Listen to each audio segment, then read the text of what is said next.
Welcome back to Boilers and Beyond. I am your host, Jordan Jones. This past weekend, we finally had the privilege of watching live college football on our televisions. While none of the Power 5 conferences took the field, it was fantastic to see football being played, and an unfortunate reminder that the Big Ten could have played this weekend as was originally scheduled, and the 10-game conference-only plan laid out in early August on the Big Ten Network made-for-TV special that was redundant and useless a week later when the Big Ten voted to cancel the football season. On the show today, we're going to take a look at where the Big Ten is today and try to decipher if the conference is any closer to playing a fall season than they were when I talked to you 2 weeks ago, in addition to taking a look at the games that were played this past weekend and breaking down the live football we were able to watch. Now, in the past 2 weeks, pressure has continued to build on Big Ten presidents to revert on their previous decision to delay the fall season. As we knew from the start, fans are very upset with this decision as a whole. Obviously, you have people on both sides. Some are supportive of this decision, obviously noting the pandemic as the main reason why, but many others, and I would say the vocal majority on Twitter and other social media outlets, are pretty upset about this. They would like to see their Big Ten teams playing football. Frankly, I can't blame them. I want the Big Ten to play too.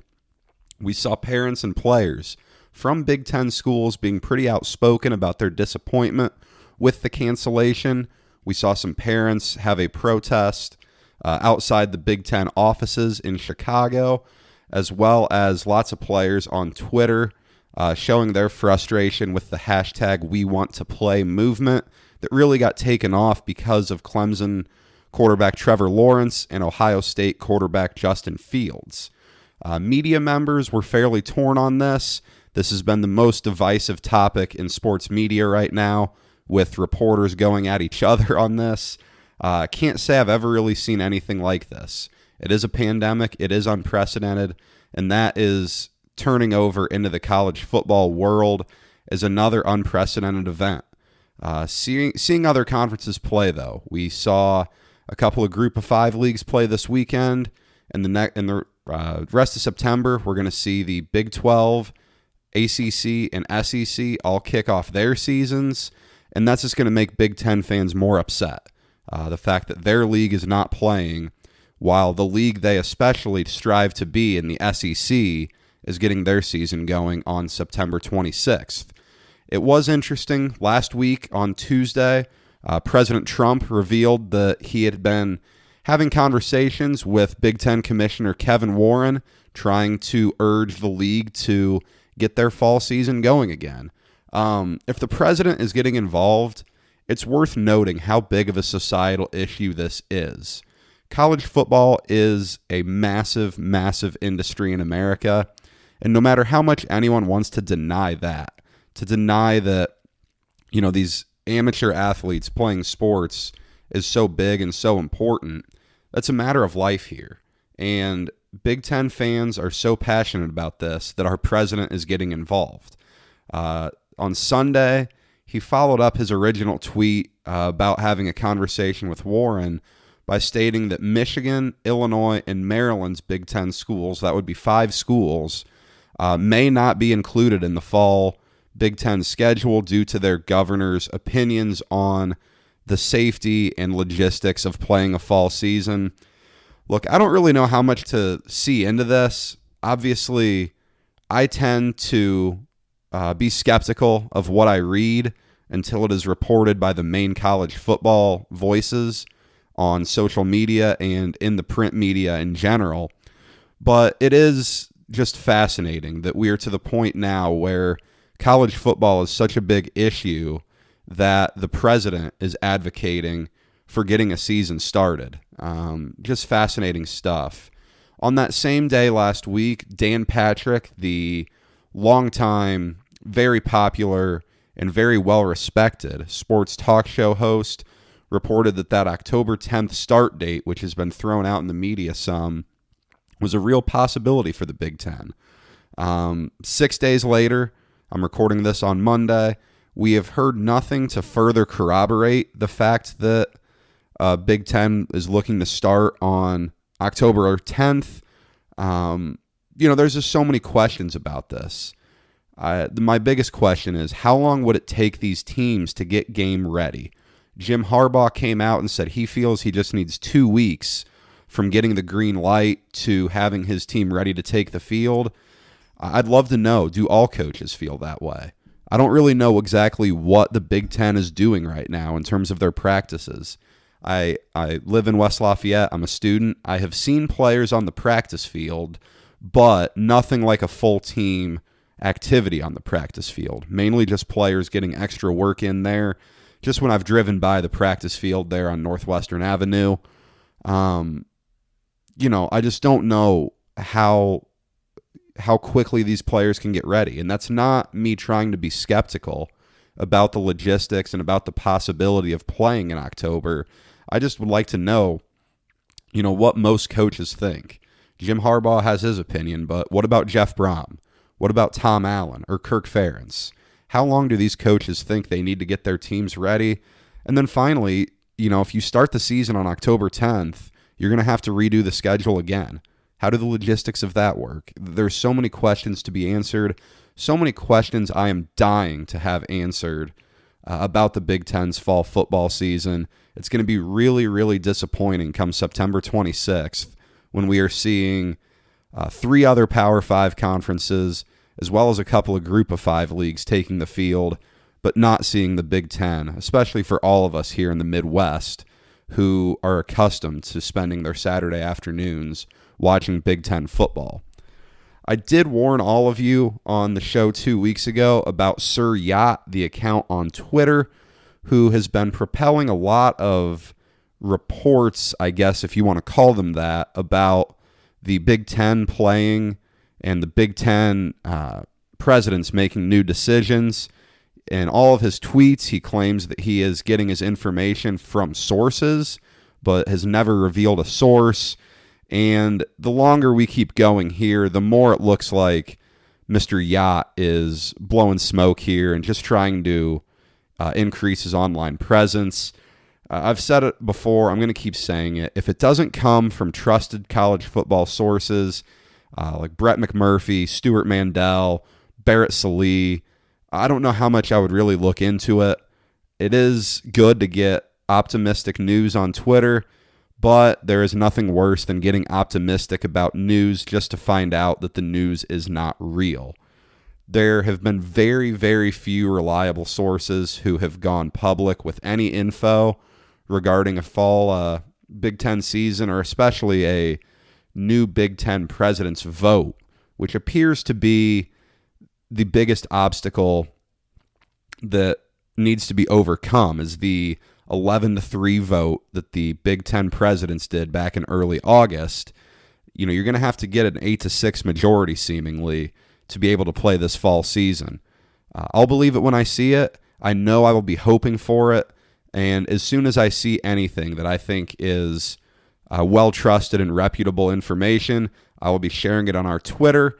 Make sure you follow us at Boilers Beyond, and you will get all of the information there as soon as I see it. Again, I am rooting for there to be a fall Big Ten season. I am hoping we can get one. And, I understand people who are concerned about the virus here. It is a major issue and a major obstacle to overcome. But I am optimistic, especially after seeing Central Arkansas last week, who played 2 weekends ago in the FCS kickoff game against Austin Peay, and then followed that up with a Thursday night game at UAB. They had no positive tests on their team after testing them between the games. I think that is a glimmer of hope there that maybe this college football thing can work out after all. In this weekend's news, though, we did have 9 college football games, all of them featuring Group of 5 and FCS programs. We're going to break them down here on the show. It's something to talk about. I am sure a lot of you all watched and tuned in. I am recording this on Monday. It is prior to the BYU Navy game.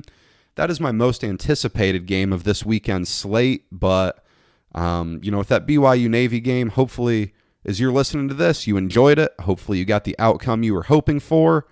But let's break down a little bit of what happened this weekend It got kicked off Thursday night per usual with a couple of games, a little bit less impressive games than what we're used to with the ESPN Thursday night kickoffs. But in the first game, we saw South Alabama absolutely dominate against Southern Miss. Really an interesting game. Southern Miss closed as 13-point favorites, I believe, and South Alabama controlled from start to finish. But, interesting game nonetheless. South Alabama looked pretty good. Southern Miss did not look very good. That's a pretty good program down south, and I was really surprised to see how non-competitive that game was. And then the other game on Thursday night, UAB really controlled the first half against Central Arkansas, but after putting in some reserves, we saw Central Arkansas storm back and dominate garbage time for a pretty wild backdoor cover. That line had moved a ton in favor of UAB, and Central Arkansas backdoored the entire thing. Really wild there what happens. I am a big fan of UAB. Their head coach, Bill Clark, is incredible. You may remember him from when UAB's program was canceled for a year. He stuck it out, stayed in Birmingham, and was the head coach of the program once they restarted. Has done a fantastic job down in Birmingham and getting them back to contention in the Conference USA very, very quickly. The American, after their program was canceled. Saturday afternoon, pretty uneventful games, I got to tell you. In the first game of the day was a battle of former Purdue season openers with Marshall facing off against Eastern Kentucky. I was really, really impressed by Marshall's freshman quarterback, Grant Wells. Redshirt freshman making his first start, had 307 yards and 4 touchdowns. Really showed off a strong arm. I was watching that with my roommates and kept making comments about how good his arm looked and how strong and accurate it was. A lot of deep balls, a lot of success. Yes, a lot of open receivers, but he was hitting them in stride well. Pretty impressed with him. Wells is going to be a name I'm going to be keeping my eye out on this year, going into next especially.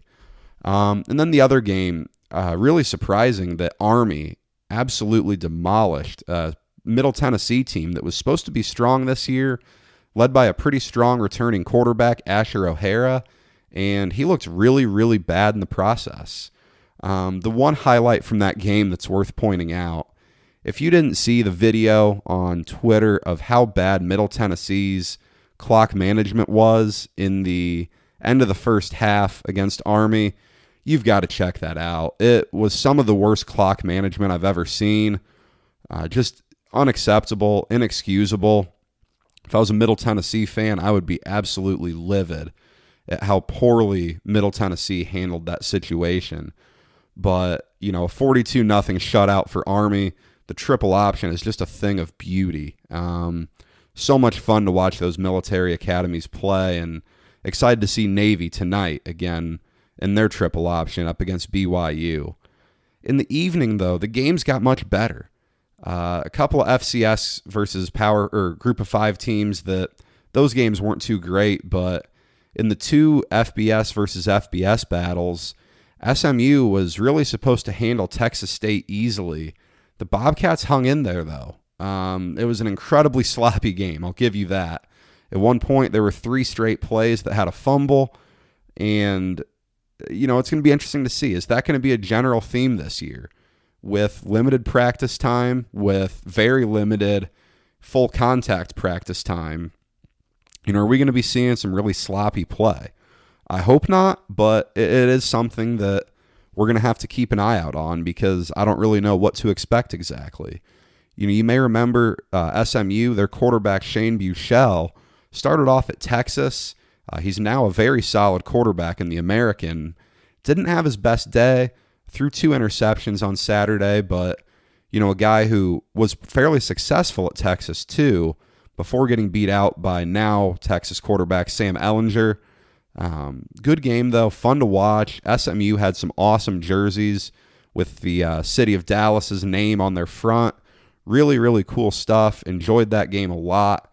And then in the nightcap, the primetime game on ESPN, Memphis, who you will remember was supposed to be Purdue's Week 2 opponent, really pulled away in the second half from Arkansas State.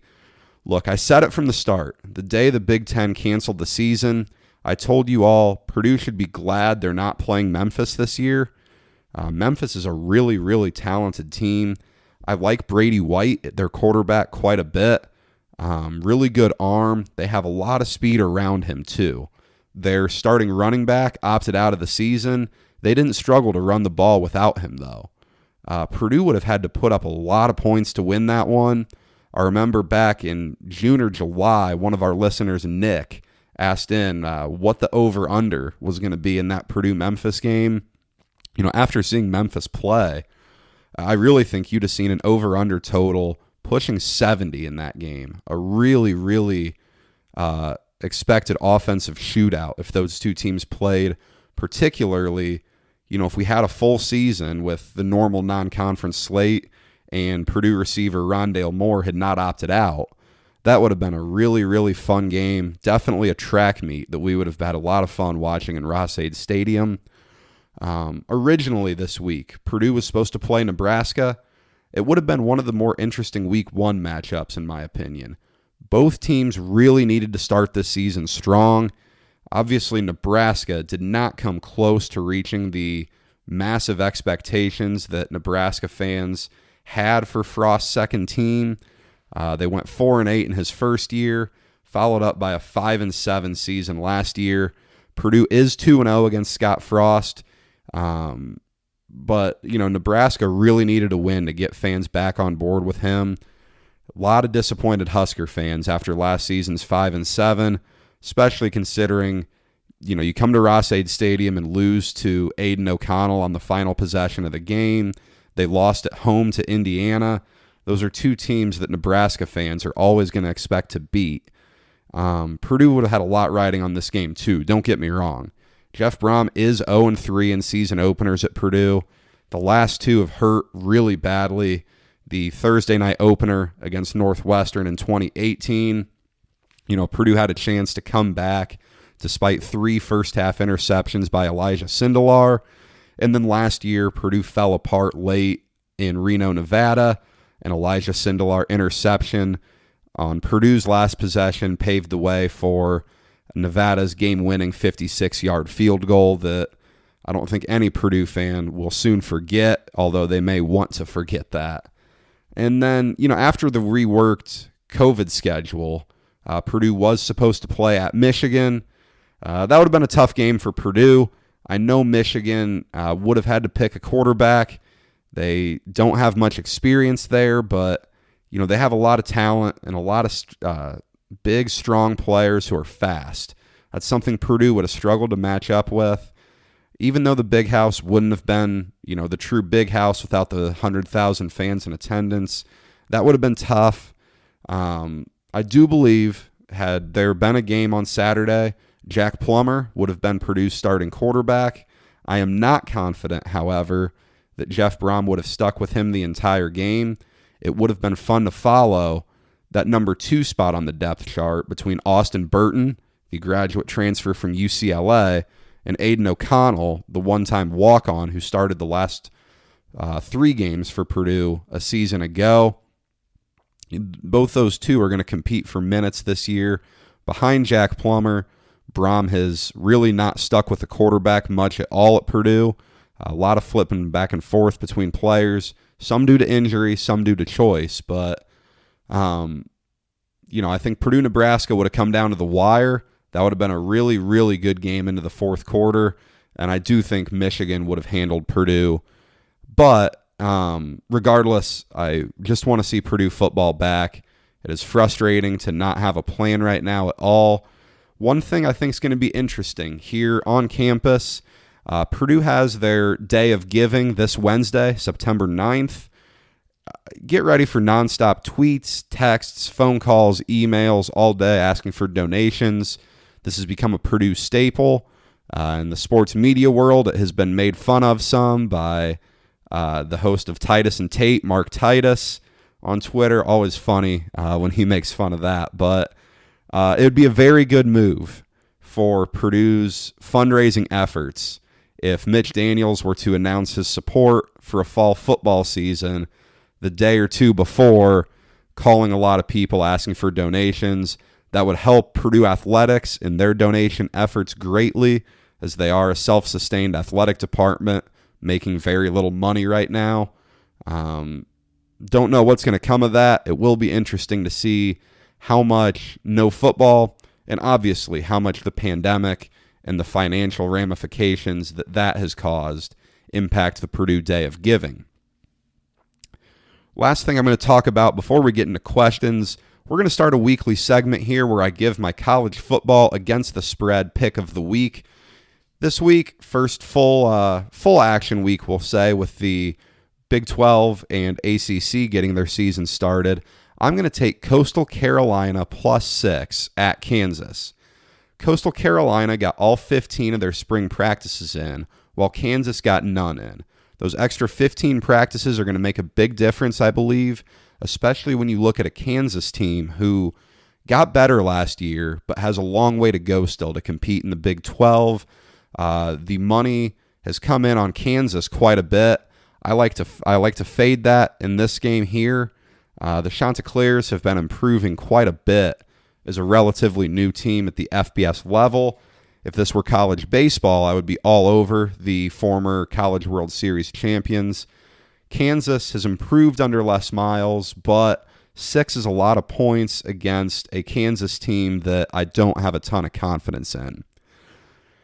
I know this is a Purdue show. I want to keep this show as focused on Purdue and the Big Ten as possible, but right now there's just not a lot to talk about. I enjoy making content for you all. This is a lot of fun. I love getting behind the microphone and talking college sports. I'm going to be doing a lot of national coverage right now while we are in the college football season without the Big Ten. Hopefully, the Big Ten gives us some news, gives us something to talk about, but until then, we may be focused on the national scene a little bit more, and I would like to start getting some interviews done with people around Purdue athletics, be it players or coaches, as much as I can to keep you guys engaged during this time until we get Purdue sports playing again. We'll wrap this week's episode up with our questions from the audience. As many of you know, we do this every episode. Make sure to follow us on Twitter at Boilers Beyond to get your questions in. I'll answer them on the show. It's a fun time. I enjoy answering them, so give us some questions, and we'll get them answered on the show. First question today on Twitter from Joe, and this is one of the best questions any of our listeners have ever asked.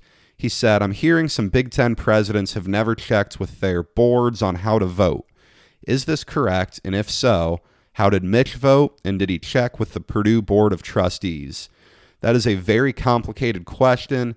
Yesterday, that would be Sunday, there were some reports coming out that the Big Ten presidents made this vote without consulting their Board of Trustees. I don't know much about that. What I will say is reiterate what Mitch Daniels said in an article with Mike Carmen of the Journal and Courier this past week. Mitch pointed to advice from team doctors and other medical experts where he stated that a fall season just came with too much uncertainty, and he restated many times throughout this statement that the decision was collectively made by the Big Ten presidents.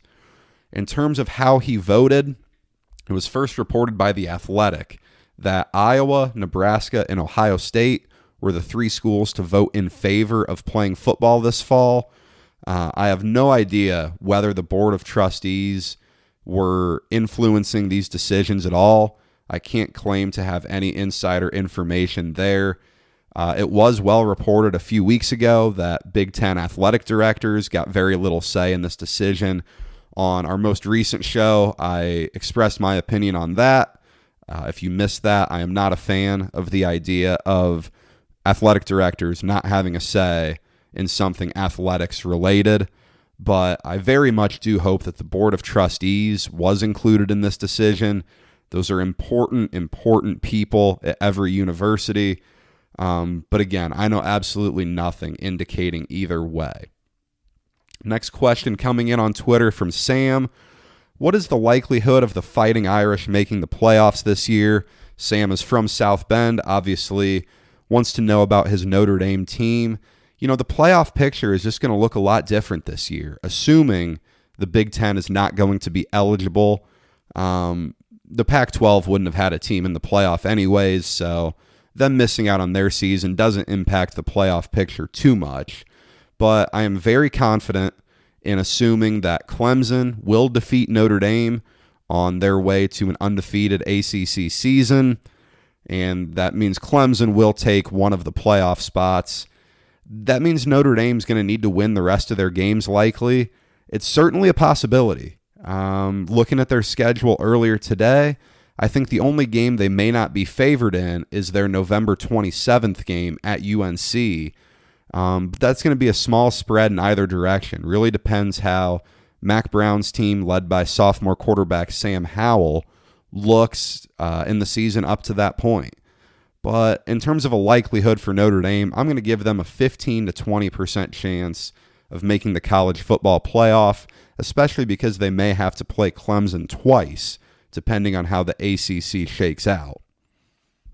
Josh wants to know what my favorite golf course is not in Indiana. I haven't played a ton of golf outside of the state. I have played out in Las Vegas. My grandpa is retired out there, so my dad and I have gone out and played some golf out there. I really enjoy it. A lot of beautiful, well-maintained courses. A very, very underrated golf market out there. It is much different than playing in Indiana. Obviously, the landscape is much different, but great courses out in Vegas, as well as a lot of other great things to do out in Vegas.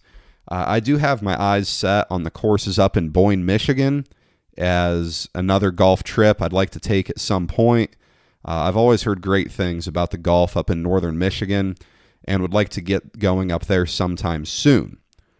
Finally, the last questions for the week, kind of tandem here as they're related. Nate wants to know what my prediction for Mitch Trubisky's stat line is on Sunday.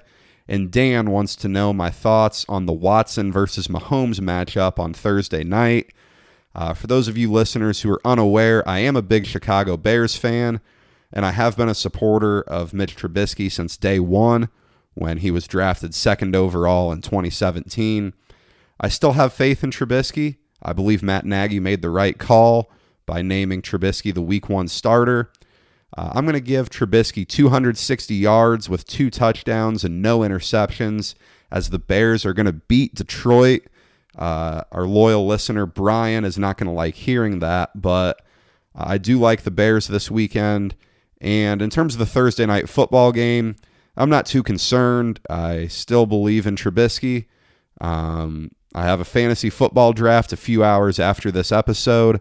I'll be primarily focused on my fantasy players and spending less attention on the 2 quarterbacks who the Bears passed up.